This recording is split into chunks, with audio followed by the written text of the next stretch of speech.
पर जमुना की कहानी। प्राचीन समय में एक गांव था जिसमें दो बहनें रहा करती थी। एक बहन का नाम गंगा था तो दूसरी बहन का नाम जमुना था।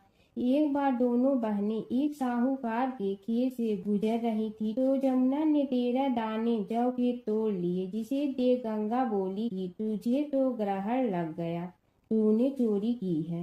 इस पर जमुना बोली कि अब मेरा ग्रहण कैसे धुलेगा। गंगा ने कहा कि तुझे 12 साल तक साहूकार के यहाँ नौकरी करनी पड़ेगी, तभी तेरा पाप धुलेगा और ग्रहण से मुक्ति मिलेगी। जमुना साहूकार के यहाँ नौकरी के लिए जाती है और अपने लिए काम मांगती है। साहूकार उसे काम पर रख लेता है, लेकिन काम करने से पहले जमुना उसे कहती है कि मैं सारे काम करूंगी लेकिन 4 काम नहीं करूंगी। जूठे बर्तन नहीं मांजूंगी, झाड़ू नहीं लगाऊंगी, बिस्तर नहीं बिछाऊंगी और दिया नहीं जलाऊंगी। 12 साल के बाद कुंभ का मेला लगा तो साहूकारनी भी कुंभ नहाने जाने लगी। जमुना ने उसे जाते देख कहा कि कुंभ के मेले में मेरी बहन गंगा मिलेगी तो उसे यह सोने का टक्का दे देना, इससे वह अपने हाथों में सुंदर चूड़ियां पहन लेगी। साहूकारनी ने कुंभ के मेले में गंगा को वह सोने का टका दे दिया। गंगा ने उनसे वह टका लेते हुए कहा कि मेरी बहन को कहना कि उसके 12 वर्ष पूरे हो गए हैं, अब वह वहां वापिस आ जा। साहूकार व साहूकारनी वापिस घर आए तब जमुना मटके में पानी भर रही थी। दोनों जमुना से बोले कि हमने सोने का वह टका तेरी बहन गंगा को दे दिया था और उसने कहा है कि तेरे 12 वर्ष पूरे हो गए हैं, इसलिए अब तुम वापिस जाओ। यह समाचार सुनते ही जमुना सहस्त्र धारा में बदल गई और बहने लगी। जमुना जी का यह रूप देखकर साहूकार और साहूकारनी परेशान हो गई थी। हमारे घर में जमुना माता ने काम किया, हमें तो अब ग्रहण लग गया है, हम यह ग्रहण कैसे उतारेंगे। जमुना भागकर गंगा माता के पास चली गई। गंगा ने जमुना से पूछा कि तुम साहूकार साहूकारनी से कुछ कहकर आई हो या ऐसे ही बिना बताए आ गई। तब जमुना बोली कि मैं तो कुछ भी बताकर नहीं आई हूँ। गंगा ने कहा कि जा उन्हें धीरज दे आ, नहीं तो उन्हें जीवन भर असंतोष ही रहेगा। गंगा के कहने पर जमुना माता ने साहूकार साहूकारनी को सपने में दर्शन दिए और कहा कि तुम दोनों उल्टे माथे क्यों पड़े हो, जाओ उठकर खाओ पियो। तब दोनों बोले कि हम कैसे उठें, हमें तो ग्रहण लगा है, क्योंकि हमने उल्टे सीधे और पता नहीं कितने नीच कार्य आपसे कराए हैं। तब जमुना जी बोली कि तुम्हें ग्रहण नहीं लगा है, ग्रहण तो मुझे लगा था कि मैंने तुम्हारे खेत से 13 दाने जौ के चुराए थे। मैं तो अपना ग्रहण उतारने तुम्हारे घर आई थी। मेरा ग्रहण तुम्हारे घर में 12 वर्ष तक रहने से उतर गया है और मेरी मुक्ति हो गई है। जमुना जी ने कहा कि तुम्हें कोई ग्रहण नहीं लगा है, उल्टे मेरे 12 वर्ष तक यहाँ रहने से तुम्हारी भी मुक्ति हो गई है। यह कहकर जमुना जी स्वप्न से चली गई। दोनों उठकर देखते हैं कि उनके घर में पहले से भी अधिक धन हो गया है। हे जमुना माता, जैसे आपने साहूकार व साहूकारनी की मुक्ति कराई, वैसे ही आप अपने सभी भक्तों की करना। बसेरे की कहानी। किसी गांव में एक भाट व एक जाट रहता था। दोनों में घनिष्ठ मित्रता थी। एक बार जाट अपनी बहन के घर जाने को तैयार हुआ तो भाट अपनी ससुराल जाने को तैयार हुआ। दोनों साथ चल पड़े तो रास्ते में रुककर एक कुएं की मुंडेर पर बैठ गए। जाट ने भाट से कहा कि नगर बसेरा कर लेते हैं। इस पर भाट बोला कि तू ही नगर बसेरा कर ले, मैं तो अपनी ससुराल जा रहा हूँ, वहाँ खूब खातिर होगी मेरी, तू कर ले नगर बसेरा। जाट वहीं कुएं के पास बैठ पानी की घंटी और चावल का दाना लेकर नगर बसेरा करने लगा। नगर बसेरा करने के साथ जाट कहने लगा कि नगर बसेरा जो करे सो मल धोवे पाँव, ताता माड़ा तापसी देगी मेरी माँ। माँ देगी मावशी देगी द्वारका का वास, मीठा मीठा घास वृंदावन का वास। 5 कुल्थी छठी रास मेरी जीवड़ो श्री कृष्ण के पास।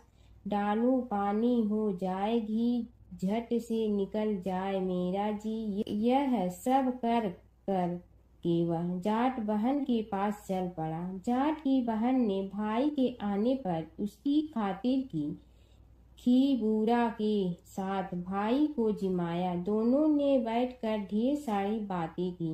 इधर भाट अपने ससुराल पहुंचा तो वहां आग लगी हुई थी। आग बुझाने वह भी लग गया, जिसमें हाथ मुंह भी काले हो गए और खुद भी थोड़ा सुलझ गया। ना रोटी ना पानी के लिए ही किसी ने पूछा। एक पड़ोसन आई तो उसने भाट की सास को कहा कि जमाई आया है, जरा उस आओ भगत कर लो। बुढ़िया बोली कि सब कुछ तो जल गया है, अब कहाँ से आओ भगत करूं।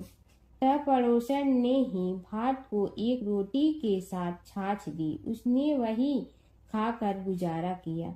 शाम को दोनों फिर घर की ओर चल पड़े और रास्ते में मिल गए और एक दूसरे का हाल पूछा। भाट बोला कि मेरी ससुराल में तो आग लगी हुई थी, आग बुझाते मैं खुद काला हो गया हूँ, ना रोटी मिली ना पानी। जाट बोला कि मेरी तो बहुत खातिर हुई।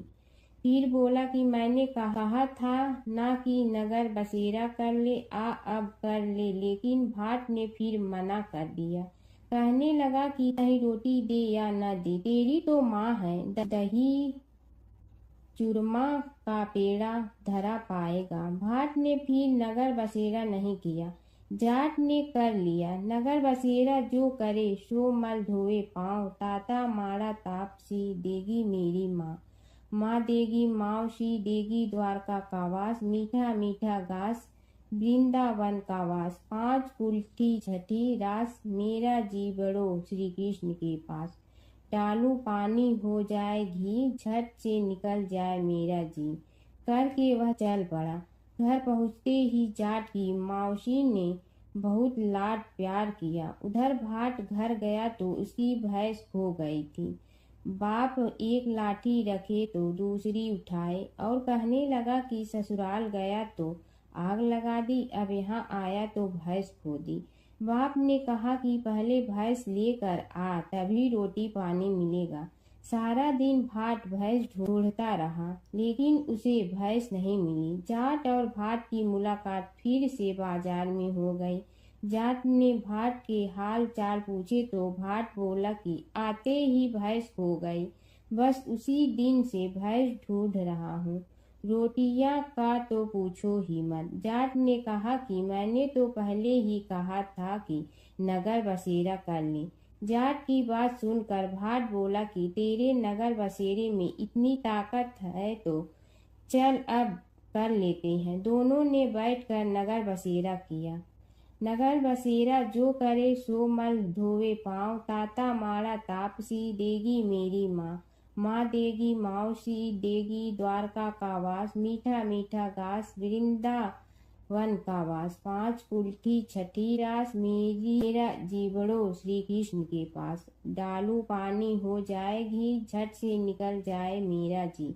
दोनों के नगर बसेरा करने पर भाट जैसे ही आगे बढ़ा तो उसकी खोई भैंस मिल गई, जिसे लेकर घर पहुंचा। घर पहुंचते ही माँ ने कहा कि लड़के को आते ही घर से निकाल दिया, सारे दिन से एक भूखा प्यासा भटक रहा है। यह कहकर उसकी माँ ने उसको खूब खिलाया पिलाया।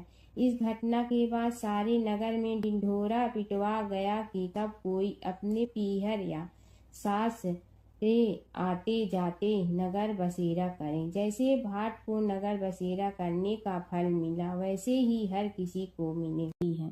माता सीता की कथा। यह कहानी सीता माता कहती थी और श्री राम इसे सुना करते थे। एक दिन श्री राम भगवान को किसी काम के लिए बाहर जाना पड़ा तो सीता माता कहने लगी कि भगवान, मेरा तो 12 वर्ष का नित्य नियम है। अब आप बाहर जाएंगे तो मैं अपनी कहानी किसे सुनाऊंगी। श्री राम ने कहा कि तुम कुएं की पाल पर जाकर बैठ जाना और वहां जो औरतें पानी भरने आएंगी उन्हें अपनी कहानी सुना देना। सीता माता कुएं की पाल पर जाकर बैठ जाती हैं। एक स्त्री आई, उसने रेशम की जड़ी की साड़ी पहन रखी थी और सोने का घड़ा ले रखा था। सीता माता उसे देख कहती हैं कि बहन, मेरा 12 वर्ष का नित्यनेम सुन लो। पर वह स्त्री बोली कि मैं तुम्हारा नित्यनेम सुनूंगी तो मुझे घर जाने में देरी हो जाएगी और मेरी सास मुझसे लड़ेंगी। उसने कहानी नहीं सुनी और चली गई। उसकी रेशम जड़ी की साड़ी फट गई। सोने का घड़ा मिट्टी के घड़े में बदल गया। सास ने देखा तो पूछा कि ये किसका दोष अपने सिर लेकर आ गई है। बहू ने कहा कि कुएं पर एक औरत बैठी थी। उसने कहानी सुनने के लिए कहा, लेकिन मैंने सुनी नहीं, जिसका यह फल मिला है।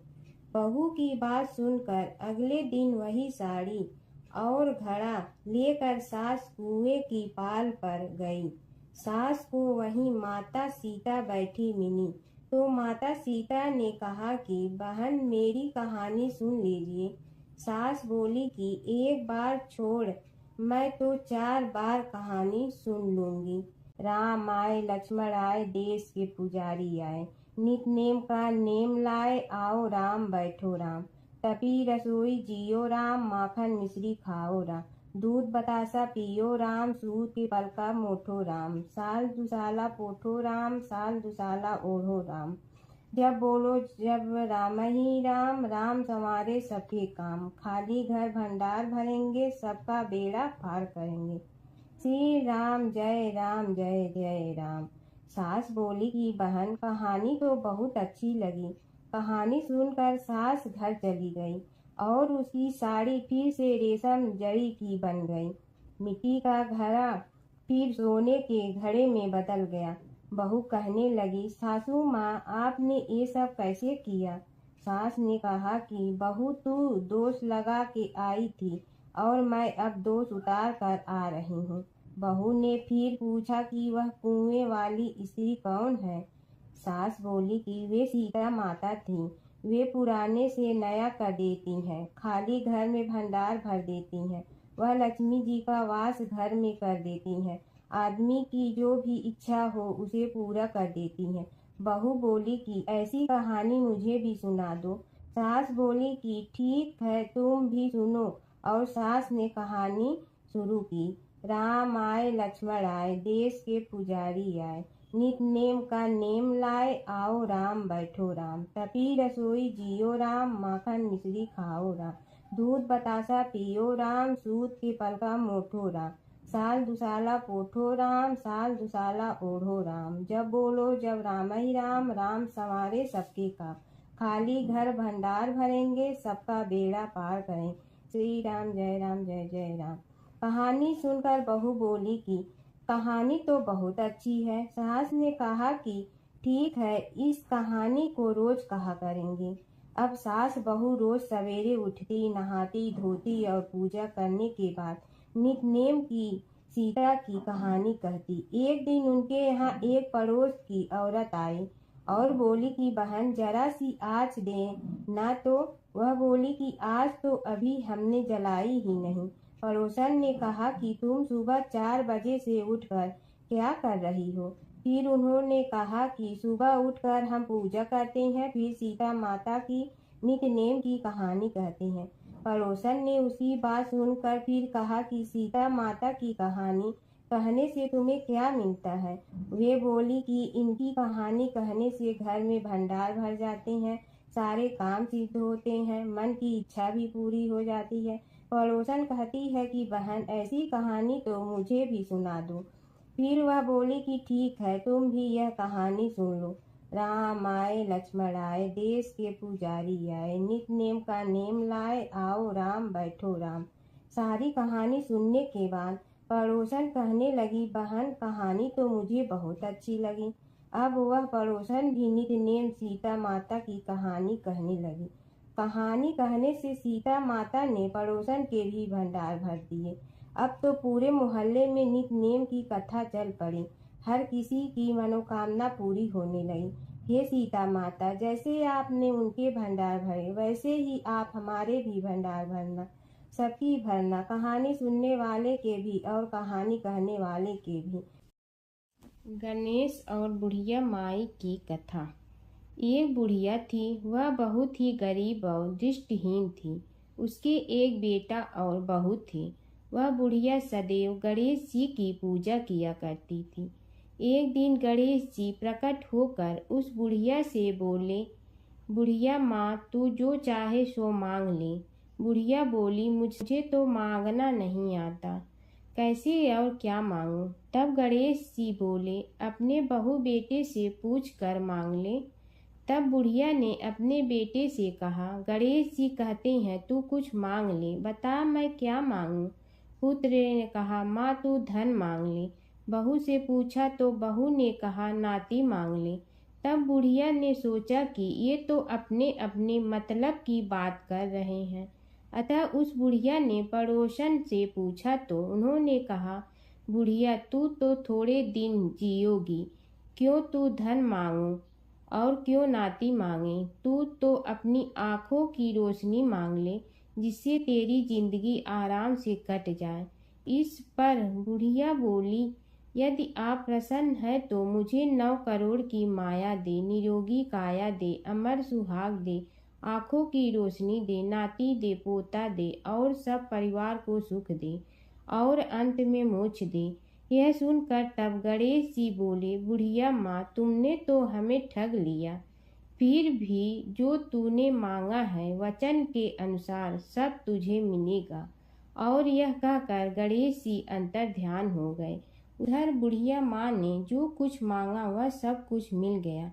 हे गणेश जी महाराज, जैसे तुमने उस बुढ़िया माँ को सब कुछ दिया वैसे ही सबको देना।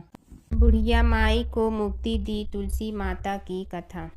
एक बुढ़िया माई तुलसी जी को सींचती और कहती कि हे तुलसी माता, सत की दाता, मैं तेरा बिडला सींचती हूँ, मुझे बहू दे, पीताम्बर की धोती दे, मीठा मीठा घास दे, बैकुंठा में वास दे, चटक की चाल दे, पटक की मोत दे, चंदन का काठ दे, रानी सा राज दे, दाल भात का भोजन दे, 11 की मौत दे, कृष्ण जी का कंधा दे।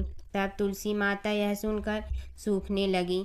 तो भगवान ने पूछा कि हे तुलसी, तुम क्यों सूख रही हो? तुलसी माता ने कहा कि एक बुढ़िया रोज आती है और यही बात कह जाती है, मैं सब बात तो पूरा कर दूंगी, लेकिन कृष्ण का कंधा कहाँ से लाऊंगी? तो भगवान बोले, जब वो मरेगी तो मैं अपने आप कंधा दे आऊँगा, तू बुढ़िया माई से कह देना। जब बुढ़िया माई मर गई, सब लोग आ गए। जब माई को ले जाने लगे तो वह किसी से न उठी। तब भगवान एक 12 बरस के बालक का रूप धारण करके आए। बालक ने कहा, मैं कान में एक बात कहूँगा तो बुढ़िया माई उठ जाएगी। बालक ने कान में कहा, बुढ़िया माई मन की निकाल ले, पीताम्बर की धोती ले, मीठा मीठा घास ले, बैकुंठा का वास ले, चटक की चाल ले, पटक की मोत ले, कृष्ण जी का कंधा ले। यह सुनकर बुढ़िया माई हल्की हो गई। भगवान ने कंधा दिया और बुढ़िया माई को मुक्ति मिल गई। हे तुलसी माता, जैसे बुढ़िया माई को मुक्ति दी वैसे सबको देना। कीड़ी नगरा सींचने की कहानी। एक गांव में एक बुढ़िया माई रहती थी। उसके 2 बेटे तथा बहू भी थे। बुढ़िया माई भगवान श्री हरि विष्णु की परम भक्त थी। अपना जीवन दान धर्म पुण्य कार्य कर्मों में लगाती थी। परंतु बुढ़िया माई कभी भी मंदिर और सत्संग में व तीर्थ स्थानों पर नहीं जाती थी। एक बार गांव में भागवत कथा हो रही थी। बेटे ने कहा, माँ आप सारा दिन घर में रहती हैं, आप मंदिर में भागवत कथा सुनने क्यों नहीं जाती? बुढ़िया माई ने बेटे का मन रखने के लिए कह दिया कि आज जाऊंगी, परंतु नहीं गई। ऐसा करते करते 6 दिन निकल गए। बुढ़िया माई के बेटे ने कहा, माँ आज अंतिम दिन है, आज तो कथा सुनने आपको जाना ही पड़ेगा। सारा दिन घर का काम करके बुढ़िया माई ने जाते जाते इतनी देर कर दी कि अंतिम दिन की भागवत कथा भी समाप्त हो गई। भगवान श्री हरि विष्णु सन्यासी का रूप धारण करके बुढ़िया माई के पास आए और बोले, बुढ़िया माई तुम कहाँ जा रही हो? बुढ़िया माई ने कहा, मैं भागवत कथा सुनने जा रही हूँ। तब सन्यासी रूपधारी भगवान श्री हरि विष्णु ने कहा, अब इतनी देर से क्यों जा रही हो? वहाँ तो अब कथा समाप्त हो गई है, अब वहाँ जाकर क्या करोगी? बुढ़िया माई ने कहा, अब घर से निकली हूँ तो जाकर ही रहूंगी। सब सन्यासी रूपधारी भगवान श्री हरि विष्णु ने कहा कि अब कथा समाप्त हो गई, भक्त लोग भी अपने अपने घर चले गए, अब तुम वहाँ से क्या लाओगी? तो बुढ़िया माई बोली, कुछ नहीं तो मैं वहाँ से एक ईंट ही उठा लाऊंगी।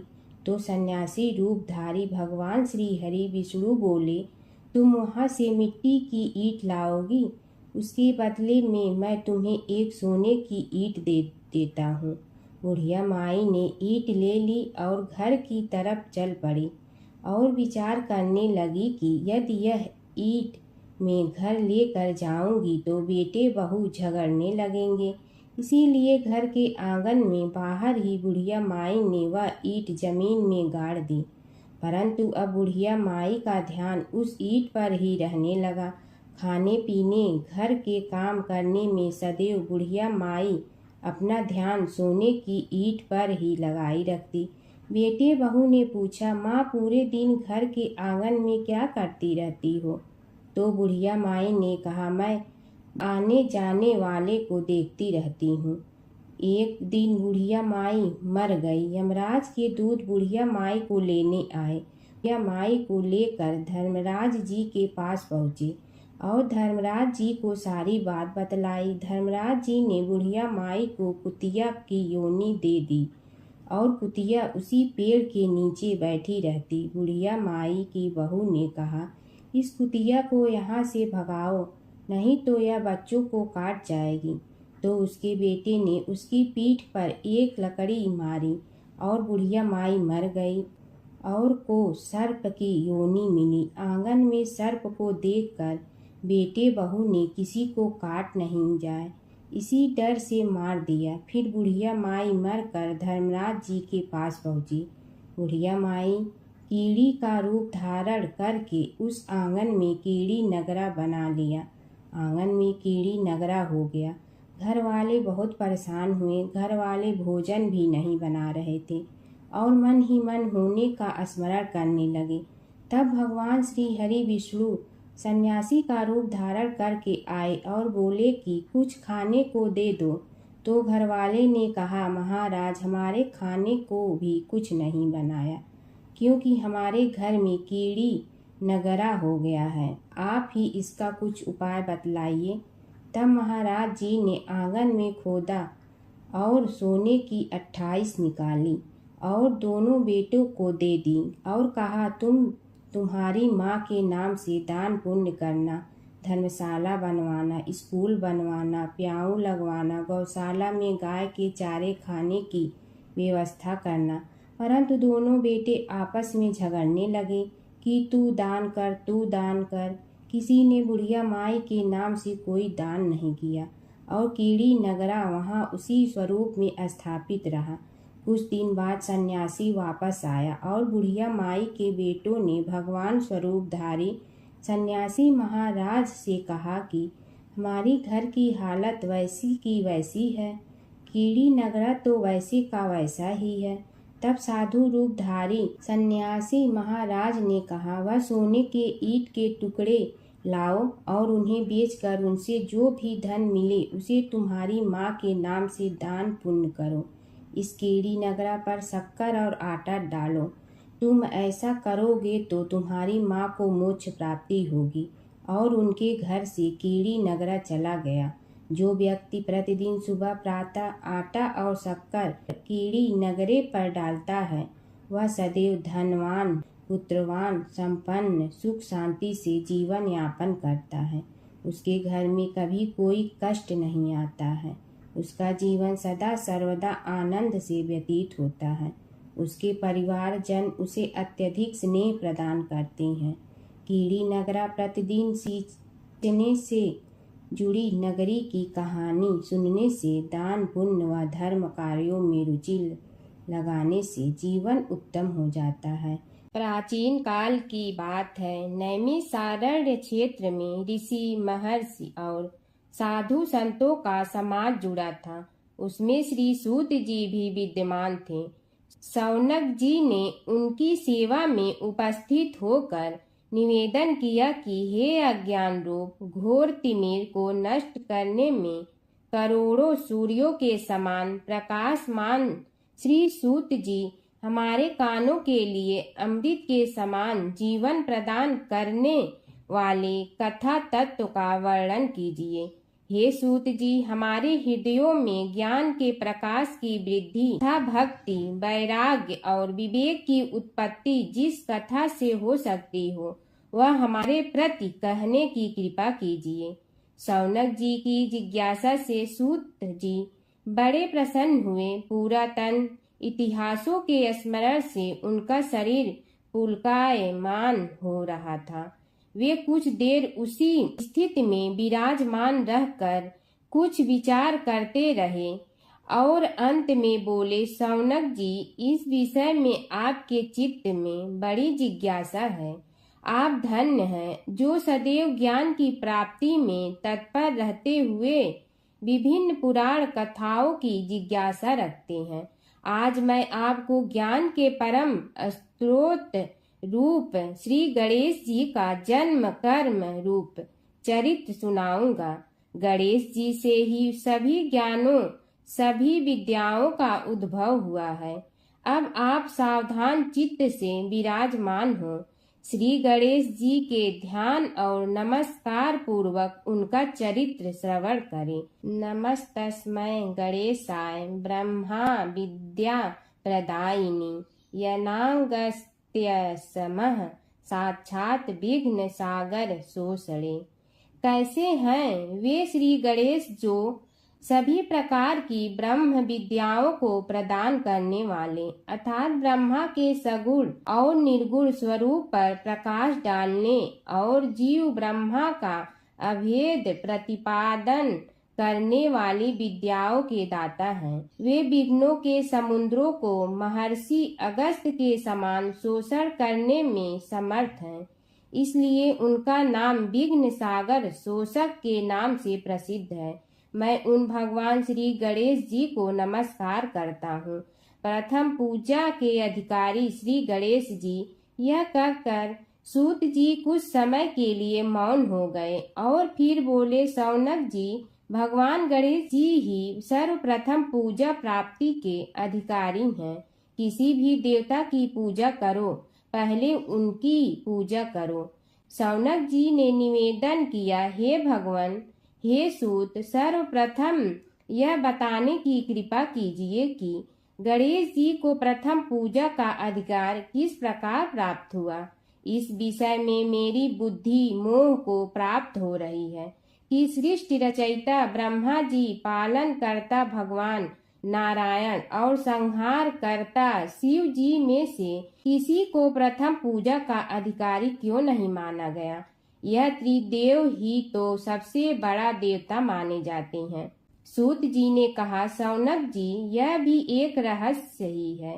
देखो, अधिकार मांगने से नहीं मिलता, इसके लिए योग्यता होनी चाहिए। संसार में अनेकों देवी देवताएं पूजे जाते हैं। पहले जो जिसका इष्ट देव होता है वह उसी की पूजा किया करता है। इससे बड़े देवताओं के महत्व में कमी आने की आशंका उत्पन्न हो गई। इस कारण देवताओं में परस्पर विवाद होने लगा। वे उसका निर्णय प्राप्त करने के लिए शिव जी के पास पहुँचे और प्रणाम करके पूछने लगे, प्रभु, हम सब में प्रथम पूजा का अधिकारी कौन है? शिव जी सोचने लगे कि किसे प्रथम पूजा का अधिकारी माने। तभी उन्हें एक युक्ति सूझी। बोले, देवगण, इसका निपटारा बातों से नहीं तथ्यों से होगा। इसके लिए एक प्रतियोगिता रखनी होगी। शिव की परिक्रमा करने की प्रतियोगिता। देवगण उनका मुख देखने लगे, शंकित हृदय से सोचने लगे कि कैसी प्रतियोगिता रहेगी। यह शिव जी ने उनके मन के भाव ताड़ लिए, इसलिए सांत्वना भरे शब्दों में बोले, घबराओ मत, कोई कठिन परीक्षा नहीं ली जाएगी। बस इतना ही कि सभी अपने अपने वाहनों पर चढ़कर संसार की परिक्रमा करो और फिर यहाँ लौट आओ। जो पहले लौटेगा वही सर्वप्रथम पूजा का अधिकारी होगा। अब क्या देर थी, सभी अपने अपने वाहन पर चढ़कर दौड़ पड़े। किसी का वाहन गजराज था तो किसी का सिंह, किसी का भैंसा तो किसी का मृग, किसी का हंस तो किसी का उल्लू, किसी का अश्व तो किसी का श्वान। अभिप्राय यह है कि वाहनों को विविधता के दर्शन उस समय जितने भले प्रकार से हो सकते थे उतने अन्य समय में नहीं। सबसे गया बीता वाहन गणेश जी का था मूषक, उससे चूहा भी कहते हैं। ऐसे वाहन के बल भरोसे इस प्रतियोगिता में सफल होना तो क्या, सम्मिलित होना भी हास्यास्पद है। गणेश जी ने सोचा, छोड़ो, क्या होगा प्रतियोगिता में भाग लेने से, हम तो यहाँ बैठे रहकर ही तमाशा देखेंगे। वे बहुत देर तक विचार करते रहे। अंत में उन्हें एक युक्ति सूझी। शिव जी स्वयं ही जगदाता हैं, यह संसार उन्हीं का प्रतिबिंब है, तब क्यों न इन्हीं की परिक्रमा कर ली जाए। इनकी परिक्रमा करने से ही संसार की परिक्रमा हो जाएगी। ऐसा निश्चय कर उन्होंने मूषक पर चढ़कर शिव जी की परिक्रमा की और उनके समक्ष जा पहुँचे। शिव जी ने कहा, तुमने परिक्रमा पूर्ण कर ली? उन्होंने उत्तर दिया, जी हाँ। शिव जी सोचने लगे कि इसे तो यहीं घूमते हुए देखा, फिर परिक्रमा कैसे कर आया। देवताओं का परिक्रमा करके लौटना आरंभ हुआ और उन्होंने गणेश जी को वहां बैठे देखा तो माथा ठनक गया। फिर भी साहस करके बोले, अरे तुम विश्व की परिक्रमा के लिए नहीं गए? गणेश जी ने कहा, अरे मैं कब का यहाँ आ गया। देवता बोले, तुम्हें तो कहीं भी नहीं देखा। गणेश जी ने उत्तर दिया, देखते कहाँ से, समस्त संसार शिव जी में विद्यमान है। इनकी परिक्रमा करने से ही संसार की परिक्रमा पूर्ण हो गई। सूत जी बोले, शौनक, इस प्रकार गणेश जी ने अपनी बुद्धि के बल पर ही विजय प्राप्त कर ली। उनका कथन सत्य था, इसलिए कोई विरोध करता भी तो कैसे। बस उसी दिन से गणेश जी की प्रथम पूजा होने लगी।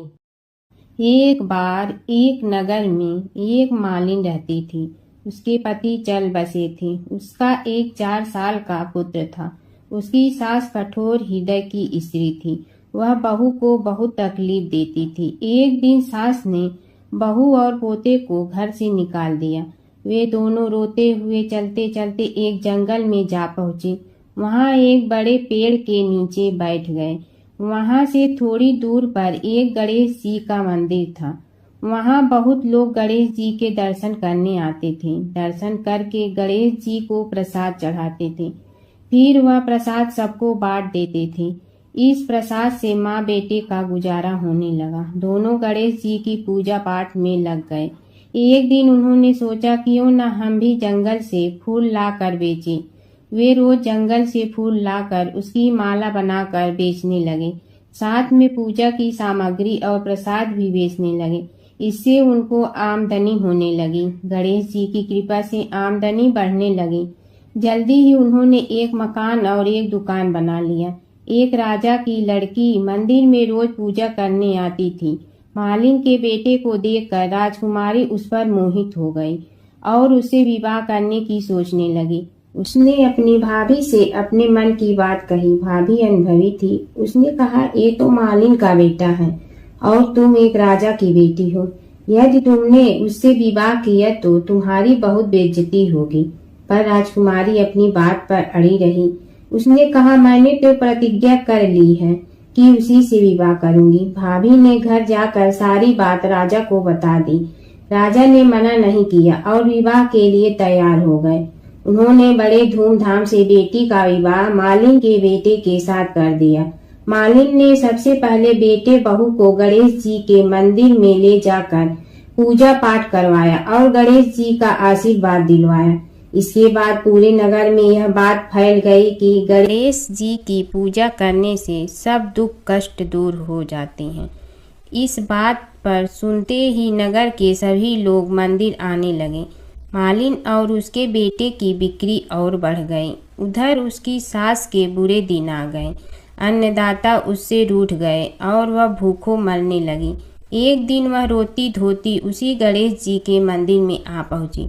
वहां वह मालिन के बेटे से बोली, मैं भूखी हूँ, मुझे रोटी कपड़ा दे दो, इसके बदले में तुम्हारा सारा काम कर दूंगी। लड़के को दया आ गई और उसे काम पर रख लिया। उसने अपनी दादी को नहीं पहचाना। जब मालिन घर आई तो उसने सास को पहचान लिया। वह सास से बोली, सासू जी आप यहाँ कैसे? सास ने पोते की तरफ इशारा करके कहा, मेरी इस सेठ के यहाँ नौकरी लग गई है। बहू बोली, यह आपका पोता है और यह घर भी आपका ही है, यह दुकान भी आपकी ही है। जब आपने हमें घर से निकाला तब गणेश जी ने हमारी रक्षा की। बहू की बात सुनकर सास बोली, मेरी करनी मैं भोगूंगी। बहू बोली, सासू जी अब आप हमारे यहाँ रहो और पोते का सुख देखो। हे गणेश जी महाराज, जैसा सुख आपने मालिन को दिया वैसा ही सुख सबको देना। धरती के प्रथम मानव स्वयंभू मनु और उनकी पत्नी शतरूपा की कथा। स्वयंभू मनु को आदि भी कहा जाता है। आदि का अर्थ प्रारंभ। सभी भाषाओं के मनुष्यवाची शब्द मैन, मनुज, मानव, आदम, आदमी आदि सभी मनु शब्द से प्रभावित हैं। यह समस्त मानव जाति के प्रथम संदेशवाहक हैं। इन्हें प्रथम मानने के कई कारण हैं। संसार के प्रथम पुरुष स्वयंभू मनु और प्रथम स्त्री थी शतरूपा। इन्हें प्रथम पुरुष और प्रथम स्त्री की संतानों से संसार के समस्त जनों की उत्पत्ति हुई। मनु की संतान होने के कारण वे मानव कहलाए। मानव उसे कहते हैं जिसमें जड़ और प्राण से कहीं ज्यादा सक्रिय है। मन, मनुष्य में मन की ताकत है, विचार करने की ताकत है, इसीलिए उसे मनुष्य कहते हैं। चूंकि यह सभी मनु की संतानें हैं, इसलिए मनुष्य को मानव भी कहा जाता है। हिंदू धर्म में स्वयंभू मनु के ही कुल में आगे चलकर स्वयंभू सहित कुल क्रमशः 7 मनु हुए और 7 होना बाकी है। महाभारत में 8 मनुओं का उल्लेख मिलता है। श्वेत वराह कल्प में 14 मनुओं के नाम स्वयंभू, स्वरोचिष, औतमी, तामस मनु, रैवत, चाक्षुष, वैवस्वत, सूर्य सावर्णी, दक्ष सावर्णी, ब्रह्मा सावर्णी, धर्म सावर्णी, रुद्र सावर्णी, रौच या देव सावर्णी, भौत या इंद्र सावर्णी। प्रजापत्य कल्प में ब्रह्मा ने रुद्र रूप को ही स्वयंभू मनु और स्त्री रूप में शतरूपा को प्रकट किया। शंभु मनु एवं शतरूपा की कुल 5 संतानें थीं, जिनमें से 2 पुत्र प्रियव्रत एवं उत्तानपाद तथा 3 कन्याएं आकुति, देवहूति और प्रसूति थी। आकुति का विवाह रुचि प्रजापति के साथ और प्रसूति का विवाह दक्ष प्रजापति के साथ हुआ। देवहूति का विवाह प्रजापति करदम के साथ हुआ। रुचि के आकुति से एक पुत्र उत्पन्न हुआ जिसका नाम यज्ञ रखा गया। इनकी पत्नी का नाम दक्षिणा था। कपिल ऋषि देवहूति की संतान थे। हिंदू पुराणों अनुसार इन्हीं 3 कन्याओं से संसार के मानवों में वृद्धि हुई। दक्ष ने प्रसूति से 24 कन्याओं को जन्म दिया। इसके नाम श्रद्धा, लक्ष्मी, पुष्टि, धुति, तुष्टि, मेधा, क्रिया, बुद्धि, लज्जा, वपु, शांति, रिद्धि और कीर्ति है। 13 का विवाह धर्म से किया और फिर भृगु से ख्याति का, शिव से सती का, मरीचि से संभूति का, अंगिरा से स्मृति का, पुलस्त्य से प्रीति का, पुलह से क्षमा का, कृति से सन्नति का, अति से अनसुईया का, वशिष्ठ से ऊर्जा का, वह से स्वाह का तथा पितरों से स्वधा का विवाह किया। आगे आने वाली सृष्टि इन्हीं से विकसित हुई। 2 पुत्र प्रिव्रत और उत्तानपाद। उत्तानपाद की सुनीति और सुरुचि नामक 2 पत्नी थीं। राजा उत्तानपाद के सुनीति से ध्रुव तथा सुरुचि से उत्तम नामक पुत्र उत्पन्न हुए। ध्रुव ने बहुत प्रसिद्धि हासिल की थी। स्वयंभू मनु के दूसरे पुत्र प्रिव्रत ने विश्वकर्मा की पुत्री बहिष्मति से विवाह किया था, जिनसे आग्निध्र, यज्ञबाहु, मेधातिथि आदि 10 पुत्र उत्पन्न हुए। प्रिव्रत की दूसरी पत्नी से उत्तम, तामस और रैवत ये 3 पुत्र उत्पन्न हुए, जो अपने नाम वाले मनवंतरों के अधिपति हुए। महाराज प्रिव्रत के 10 पुत्रों में से कवि, महावीर तथा सवन ये 3 नैष्ठिक ब्रह्मचारी थे और उन्होंने संन्यास धर्म ग्रहण किया था। महाराज मनु ने बहुत दिनों तक इस सप्तद्वीपवती पृथ्वी पर राज्य किया। उनके राज में प्रजा बहुत सुखी थी। इन्हीं ने मनु स्मृति की रचना की थी, जो मूल रूप में नहीं मिलती। उसके अर्थ का अनर्थ ही होता रहा है। उस काल में वर्ण का अर्थ रंग होता था और आज जाति। प्रजा का पालन करते हुए जब महाराज मनु को मोक्ष की अभिलाषा हुई तो वे संपूर्ण राजपाट अपने बड़े पुत्र उत्तानपाद को सौंपकर एकांत में अपनी पत्नी शतरूपा के साथ नैमिषारण्य तीर्थ चले गए। लेकिन उत्तानपाद की अपेक्षा उनके दूसरे पुत्र राजा प्रिव्रत की प्रसिद्धि ही अधिक रही। मनु ने सुनंदा नदी के किनारे 100 वर्ष तक तपस्या की। दोनों पति पत्नी ने नैमिषारण्य नामक पवित्र तीर्थ में गोमती के किनारे भी बहुत समय तक तपस्या की। उस स्थान पर दोनों की समाधियां बनी हुई है। स्वयंभू मनु के काल के ऋषि मरीचि, अत्रि, अंगिरस, पुलह, कृतु, पुलस्त्य और वशिष्ठ हुए। राजा मनु सहित उक्त ऋषियों ने ही मानव को सभ्य, सुविधा संपन्न, भ्रम साध्य और सुसंस्कृत बनाने का कार्य किया। राजा प्रिव्रत के ज्येष्ठ पुत्र अग्निध्र जम्बूद्वीप के अधिपति हुए। अग्निध्र के 9 पुत्र जम्बूद्वीप के 9 खंडों के स्वामी माने गए हैं, जिनके नाम उन्हीं के नामों के अनुसार इला वृत्त वर्ष, भद्रास वर्ष, केतुमाल वर्ष, कुरु वर्ष, हिरण्मय वर्ष, रम्यक वर्ष, हरि वर्ष, किंग पुरुष वर्ष और हिमालय से लेकर समुद्र के भूभाग को नाभि खंड कहते हैं। नाभि और कुरु ये दोनों वर्ष धनुष की आकृति वाले बताए गए हैं। नाभि के पुत्र ऋषभ हुए और ऋषभ से भरत का जन्म हुआ। भरत के नाम पर ही बाद में इस नाभि खंड को भारतवर्ष कहा जाने लगा। आप सोच रहे होंगे कि जब स्वयंभू मनु ही धरती के पहले मानव थे, जो अन्य ऋषि प्रजापति आदि कहाँ से आए। दरअसल प्राचीन काल में इस पृथ्वी के कई विभाजन थे, पाताल, धरती, स्वर्ग आदि। स्वर्ग से ही ब्रह्मा ने शंभु मनु को धरती पर उतारा था। उनके इस अवतरण की कथाएं भिन्न भिन्न मिलती हैं। सूत जी बोले, हे शौनक जी, यह एक तथ्य है कि गणेश जी ही उसके पात्र हैं।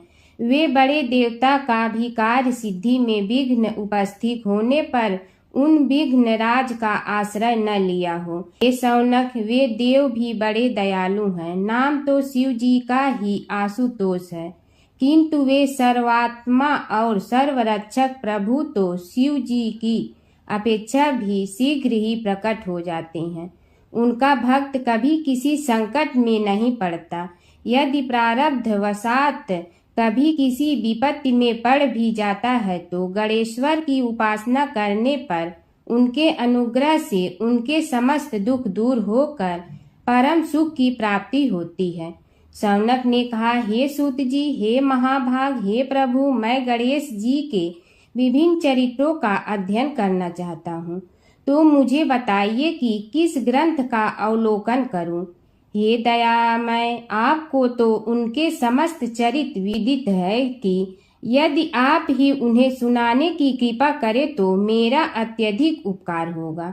सूत जी बोले, हे शौनक भगवान, गणेश्वर के इतने चरित्र हैं कि उन सब का कथन इस जीवा से संभव नहीं, क्योंकि प्रभु अनंत, प्रभु चरित्र अनंता वाली बात समस्त विद्वान ऋषि मुनि कहते हैं। फिर भी गणेश जी प्रथम पूजा के अधिकारी होने के कारण समस्त देव चरित्रों में जुड़े हुए हैं, इसलिए उनका प्रभाव भी सर्वाधिक व्यापक है। हे मुने, हे शौनक, वे भगवान सर्व समर्थ हैं। वे सभी का तिरस्कार करने में समर्थ हैं, किंतु उनका तिरस्कार कोई भी नहीं कर सकता। यह त्रिलोक्य उन्हीं भगवान के संकेत पर नित्य करता है। इसकी समस्त क्रियाएं उन्हीं की इच्छा पर आश्रित हैं।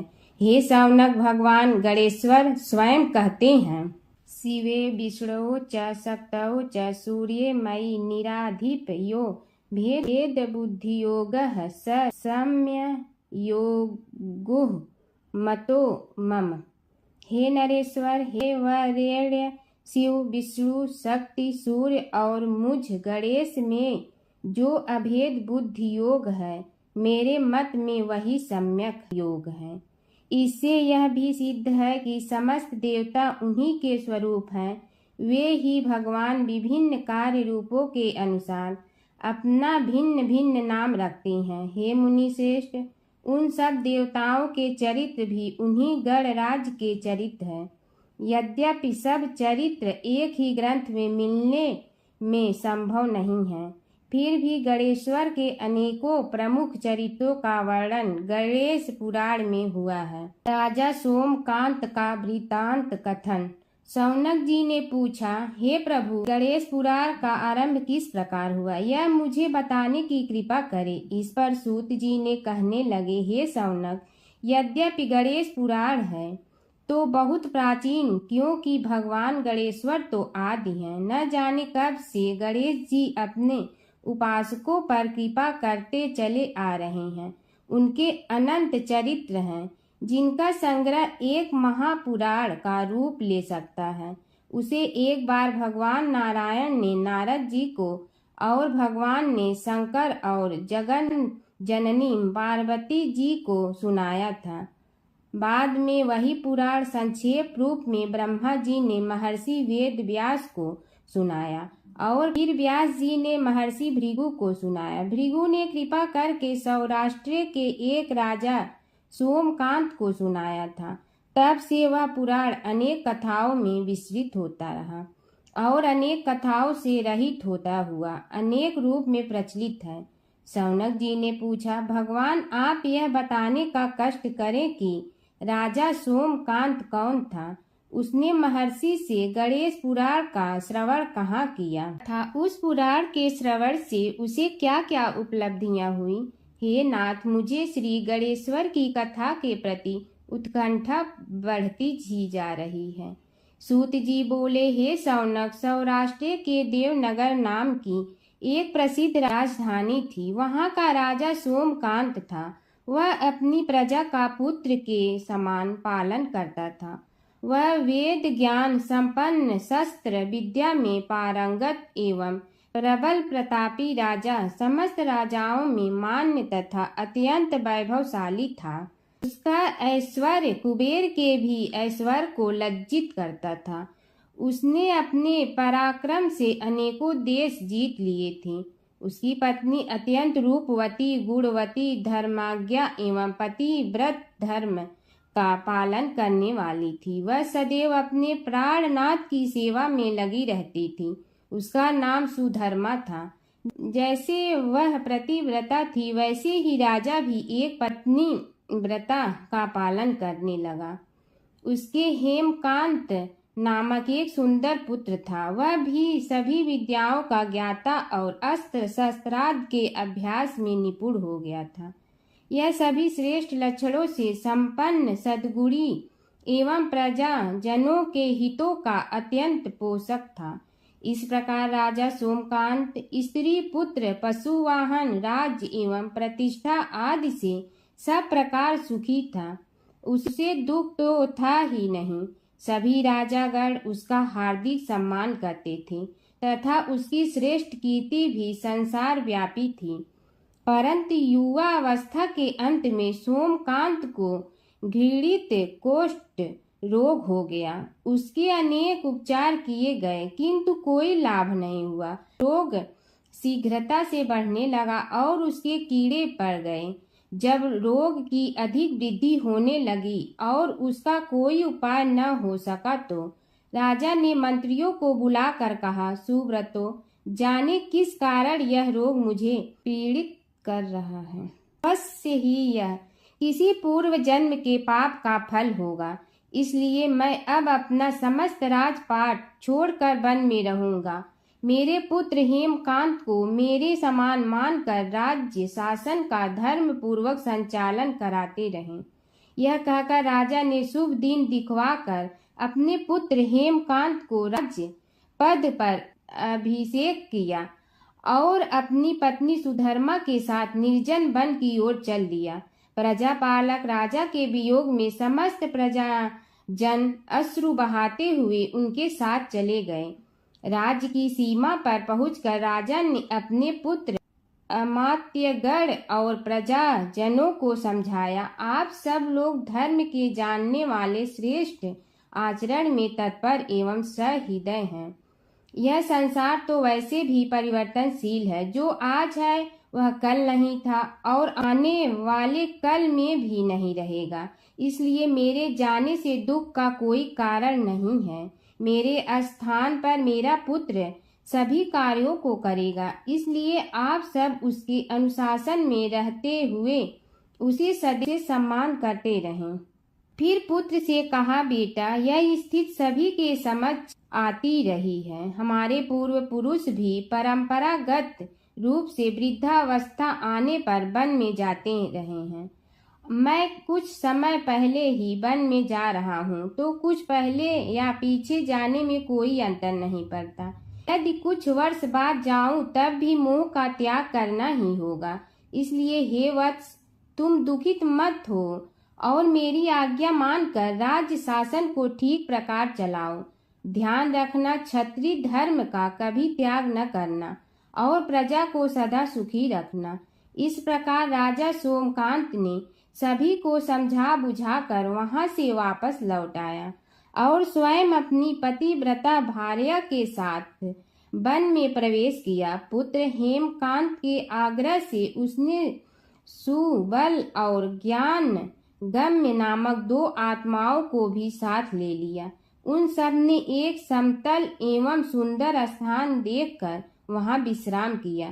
तभी उन्हें एक मुनि कुमार दिखाई दिया। राजा ने उससे पूछा, तुम कौन हो, कहाँ रहते हो? यदि उचित समझो तो मुझे बताओ।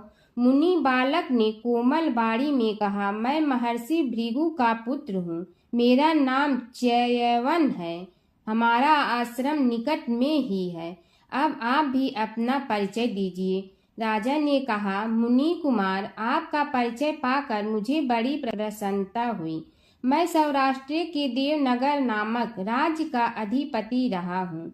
अब अपने पुत्र को राज्य देकर मैंने अरण्य की शरण ली है। मुझे कुष्ठ रोग अत्यंत पीड़ित किए हुए हैं। उसकी निवृत्ति का कोई उपाय करने वाला हो तो कृपा कर मुझे बताइए। मुनि कुमार ने कहा, मैं अपने पिताजी से अपना वृतांत कहता हूँ, फिर वे जैसा कहेंगे आपको बताऊंगा। यह कहकर मुनि बालक चला गया और कुछ देर में ही आकर बोला, राजन, मैंने आपका वृतांत अपने पिताजी को बताया। उनकी आज्ञा हुई है कि आप सब मेरे साथ आश्रम में चलकर उनसे भेंट करें, तभी आपके रोग के विषय में भी विचार किया जाएगा। राजा सोमकांत के पूर्व जन्म का वृत्तांत भृगु द्वारा वर्णन। राजा अपनी पत्नी और अमात्यों के सहित च्यवन के साथ साथ भृगु आश्रम में जा पहुंचा और उन्हें प्रणाम कर बोला, हे भगवान, हे महर्षि, मैं आपकी शरण हूँ, आप मुझ कुष्ठी पर कृपा कीजिए। महर्षि बोले, राजन, यह तुम्हारे किसी पूर्व जन्म कृत पाप का ही उदय हो गया है। इसका उपाय मैं विचार करके बताऊंगा। आज तो तुम सब स्नान आज से निवृत्त होकर रात्रि विश्राम करो। महर्षि की आज्ञा अनुसार सबने स्नान भोजन आदि के उपरांत रात्रि व्यतीत की और प्रातः काल स्नान आदि नित्य कर्मों से निवृत्त होकर महर्षि की सेवा में उपस्थित हुए। महर्षि ने कहा, राजन, मैंने तुम्हारे पूर्व जन्म का वृतांत जान लिया हूँ और यह भी विदित कर लिया है कि किस पाप के फल से तुम्हें इस रोग की प्राप्ति हुई है। यदि तुम चाहो तो उसे सुना दूं। राजा ने हाथ जोड़कर निवेदन किया, बड़ी कृपा होगी मुनिनाथ, मैं उसे सुनने के लिए उत्कंठित हूँ। महर्षि ने कहा, तुम पूर्व जन्म में एक धनवान वैश्य के लाडले पुत्र थे। वह वैश्य विंध्याचल के निकट कौलहार नामक ग्राम में निवास करता था। उसकी पत्नी का नाम सुलोचना था। तुम उसी वैश्य दंपत के पुत्र हुए। तुम्हारा नाम कामद था। तुम्हारा लालन पालन बड़े लाड चाव से हुआ। उन्होंने तुम्हारा विवाह एक अत्यंत सुंदरी वैश्य कन्या से कर दिया था, जिसका नाम कुटुम्बिनी था। यद्यप तुम्हारी भार्या सुशीला थी और तुम्हें सदैव धर्म में निरत देखना चाहती थी, किंतु तुम्हारा स्वभाव वासनांध होने के कारण दिन प्रतिदिन उज्जवल होता जा रहा था। किंतु माता पिता भी धार्मिक थे, इसलिए उनके सामने तुम्हारी उज्ज्वलता दबी रही। परंतु माता पिता की मृत्यु के बाद तुम निरंकुश हो गए और अपनी पत्नी की बात भी नहीं मानते थे। तुम्हें अनाचार में प्रवृत्त देखकर उसे दुख होता था, तो भी उसका कुछ बस न चलता था। तुम्हारी उन्मत्तता चरम सीमा पर थी। अपनों से भी द्वेष और क्रूरता का व्यवहार किया करते थे। हत्या आदि कराते थे। तुम्हारे लिए सामान्य बात हो गई। पीड़ित व्यक्तियों ने तुम्हारे विरुद्ध राजा से पुकार की। अभियोग चला और तुम्हें राज्य की सीमा से भी बाहर चले जाने का आदेश हुआ।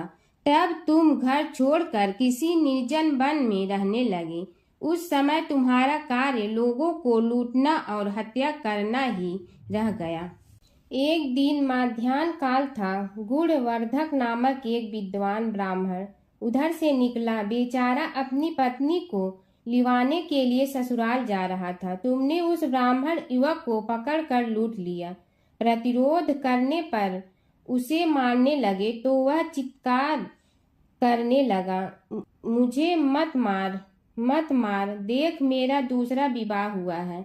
मैं पत्नी को लेने के लिए जा रहा हूँ। किंतु तुम तो क्रोधवश में ऐसे लीन हो रहे थे कि तुमने उसकी बात सुनकर भी नहीं सुनी। जब उसे मारने लगे तो उसने श्राप दे दिया, अरे हत्यारे, मेरी हत्या के पाप से तो सहस्त्र कल्प तक घोर नरक भोगोगे। तुमने उसकी कोई चिंता न की और सिर काट लिया। राजन, तुमने ऐसी ऐसी एक नहीं बल्कि अनेक निरीह हत्याएं की थी, जिनकी गणना करना भी पाप है। इस प्रकार इस जन्म में तुमने घोर पाप कर्म किए थे, किंतु बुढ़ापा आने पर जब अशक्त हो गए तब तुम्हारे साथ जो क्रूर कर्मा थे वे भी किनारा कर गए। उन्होंने सोच लिया कि अब तो इसे खिलाना भी पड़ेगा, इसलिए मरने दो यहीं। अमोघ प्रभाव गणेश उपासना का कथन। राजन, अब तुम निरालंब थे, चल फिर तो सकते ही नहीं थे। भूख से पीड़ित रहने के कारण रोगों ने भी घेर लिया। उधर से जो कोई निकलता तुम्हें घृणा की दृष्टि से देखता हुआ चला जाता। तब तुम आहार की खोज में बड़ी कठिनाई से चलते हुए एक जीर्ण शीर्ण देवालय में पहुंचा। उसमें भगवान गणेश्वर की प्रतिमा विद्यमान थी। तब न जाने किस पुण्य के उदय होने से तुम्हारे मन में गणेश जी के प्रति भक्ति भाव जागृत हुआ। तुम निराहार रहकर उनकी उपासना करने लगे। उससे तुम्हें सब कुछ मिला और रोग भी कम हुआ।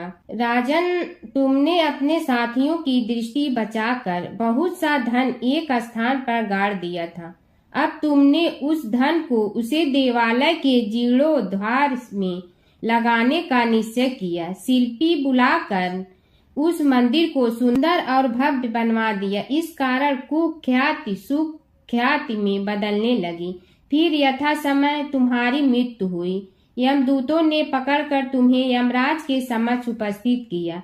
यमराज तुमसे बोले, जीव, तुमने पाप और पुण्य दोनों ही किए हैं और दोनों का ही भोग तुम्हें भोगना है, किंतु पहले पाप का फल भोगना चाहते हो पुण्य का। इसके उत्तर में तुमने प्रथम अपने पुण्य कर्मों के भोग की इच्छा प्रकट की और इसीलिए उन्होंने तुम्हें राजकुल में जन्म लेने के लिए भेज दिया। पूर्व जन्म में तुमने भगवान गणाध्यक्ष का सुंदर एवं भव्य मंदिर बनवाया था, इसलिए तुम्हें सुंदर देह की प्राप्ति हुई। यह कहकर महर्षि भृगु कुछ रुके। उन्होंने देखा कि राजा को इस वृतांत पर शंका हो रही है। तभी महर्षि के शरीर में असंख्य विकराल पक्षी उत्पन्न होकर राजा की ओर झपटे। उनकी चोंच बड़ी तीक्ष्ण थी, जिनसे वे राजा के शरीर को नोच नोच कर खाने लगे। उसके कारण उत्पन्न असहनीय पीड़ा से व्याकुल हुए राजा ने महर्षि के समक्ष हाथ जोड़कर निवेदन किया, प्रभु, आपका आश्रम तो समस्त द्वेष आदि से परे है और यहाँ मैं आपकी शरण में बैठा हूँ। तब यह पक्षी मुझे आकर ही क्यों पीड़ित कर रहे हैं? हे मुनिनाथ, इनसे मेरी रक्षा कीजिए।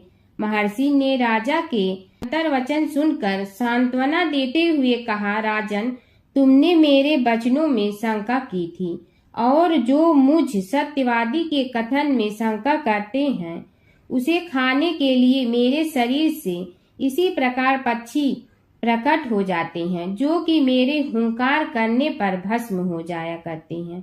यह कर महर्षि ने हुंकार की और तभी वे समस्त पक्षी भस्म हो गए। राजा श्रद्धावनत होकर उनके समक्ष अश्रुपात करता हुआ बोला, प्रभु, अब आप पाप से मुक्त होने का उपाय कीजिए। महर्षि ने कुछ विचार कर कहा, राजन, तुम पर भगवान गणेश्वर की कृपा सहज रूप से है और वे ही प्रभु तुम्हारे पापों को भी दूर करने में समर्थ हैं।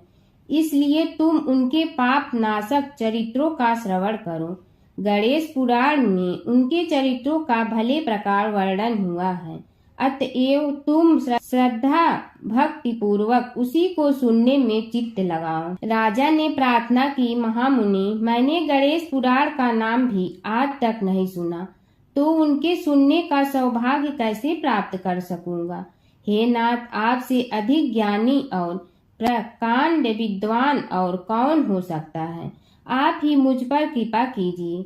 महर्षि ने राजा की दीनता देखकर उसके शरीर पर अपने कमंडल का मंत्रपूत जल छिड़का। तभी राजा को एक छींक आई और नासिका से एक अत्यंत छोटा काले वर्ण का पुरुष बाहर निकल आया।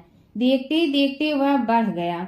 उसके भयंकर रूप को देखकर राजा कुछ भयभीत हुआ, किंतु समस्त आश्रमवासी वहां से भाग गए। वह पुरुष महर्षि के समक्ष हाथ जोड़कर खड़ा हो गया। उन्हें उसकी ओर देखा और कुछ उच्च स्वर में बोले, तू कौन है? क्या चाहता है? वह बोला, मैं साक्षात पाप हूँ। समस्त पापियों के शरीर में मेरा निवास है। आपके मंत्रपूत जल के स्पर्श से मुझे विवश होकर राजा के शरीर से बाहर निकलना पड़ा है। अब मुझे बड़ी भूख लगी है, बताइए क्या खाऊं और कहाँ रहूं? महर्षि बोले, तू उस आम के अवकाश स्थान में निवास कर और उसी वृक्ष के पत्ते खाकर जीवन निर्वाह कर। यह सुनते ही वह पुरुष आम के वृक्ष के पास पहुंचा, किंतु उसके स्पर्श मात्र से वह वृक्ष जलकर भस्म हो गया। फिर जब पाप पुरुष को रहने के लिए कोई स्थान दिखाई न दिया तो वह भी अंतर्हित हो गया। हर व्रत कथा के साथ पढ़ी और सुनी जाने वाली लपसी तपसी की यह कहानी। एक लपसी था, एक तपसी था। तपसी हमेशा भगवान की तपस्या में लीन रहता था। लपसी रोजाना सवा सेर की लपसी बनाकर भगवान का भोग लगाकर जीम लेता था। एक दिन दोनों लड़ने लगे। तपसी बोला, मैं रोज़ भगवान की तपस्या करता हूँ, इसलिए मैं बड़ा हूँ। लपसी बोला, मैं रोज़ भगवान को सवा सेर लपसी का भोग लगाता हूँ, इसलिए मैं बड़ा हूँ। नारद जी वहाँ से गुजर रहे थे। दोनों को लड़ता देखकर उनसे पूछा कि तुम क्यों लड़ रहे हो। तपसी ने खुद के बड़ा होने का कारण बताया और लपसी ने अपना कारण बताया। नारद जी बोले, तुम्हारा फैसला मैं करूँगा। दूसरे दिन लपसी और तपसी नहाकर अपनी रोज की भक्ति करने आए तो नारद जी ने छुपकर 1.25 करोड़ की एक एक अंगूठी उन दोनों के आगे रख दी। तपसी की नज़र उस अंगूठी पर पड़ी जो उसने चुपचाप अंगूठी उठाकर अपने नीचे दबा ली। तब लपसी की नज़र अंगूठी पर पड़ी, लेकिन उसने ध्यान नहीं दिया। भगवान को भोग लगाकर लपसी खाना खाने लगा। नारद जी सामने आए तो दोनों ने पूछा कि कौन बड़ा, तो नारद जी ने तपसी से खड़ा होने को कहा। वो खड़ा हुआ तो उसने नीचे दबी अंगूठी दिखाई पड़ी। नारद जी ने लपसी से कहा, तपस्या करने के बाद भी तुम्हारी चोरी करने की आदत नहीं गई, इसलिए लपसी बड़ा है और तुम्हें तुम्हारी तपस्या का कोई फल भी नहीं मिलेगा। तपसी शर्मिंदा होकर माफ़ी मांगने लगा। उसने नारद जी से पूछा, मुझे मेरी तपस्या का फल कैसे मिलेगा।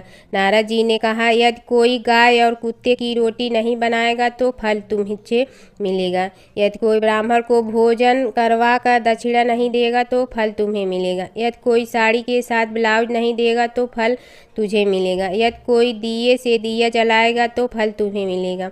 यदि कोई सारी कहानी सुने लेकिन तुम्हारी कहानी नहीं सुने तो फल तुझे मिलेगा। उसी दिन से हर व्रत कथा कहानी के साथ लपसी तपसी की कहानी भी सुनी और कही जाती है। ओम जय जगदीश हरे स्वामी, जय जगदीश हरे। भक्त जनों के संकट क्षण में दूर करे। ओम जय जगदीश हरे। जो ध्यावे फल पावे, दुख बिन से मन का। सुख संपत्ति घर आवे, कष्ट मिटे तन का। ओम जय जगदीश हरे। मात पिता तुम मेरे, शरण कहूँ किसकी। तुम विनय और न दूजा, आस करूँ जिसकी। ओम जय जगदीश हरे। तुम पूर्ण परमात्मा, तुम अंतर्यामी। पार ब्रह्म परमेश्वर, तुम सबके स्वामी। ओम जय जगदीश हरे। तुम बिंदा के सागर, तुम पालन करता। मैं मूरख कल काम, कृपा करो भरता। ओम जय जगदीश हरे। तुम हो ये कय गोचर, सबके प्राणपति।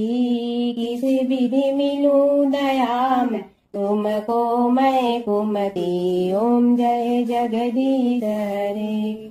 दीन बंधु दुख हरता, तुम रक्षक मेरे। अपने हाथ उठाओ, द्वार पड़ा तेरे। ओम जय जगदीश हरे। विषय विकार मिटा, पाप हरो देवा। श्रद्धा भक्ति बढ़ाओ, संतन की सेवा। ओम जय जगदीश हरे। तन मन धन सब तेरा, स्वामी सब कुछ है तेरा। तेरा तुझको अर्पण क्या लागे मेरा। ओम जय जगदीश हरे। जय जगदीश हरे। स्वामी जय जगदीश हरे। भक्त जनों के संकट झरने दूर करे। ओम जय जगदीश हरे, स्वामी जय जगदीश हरे।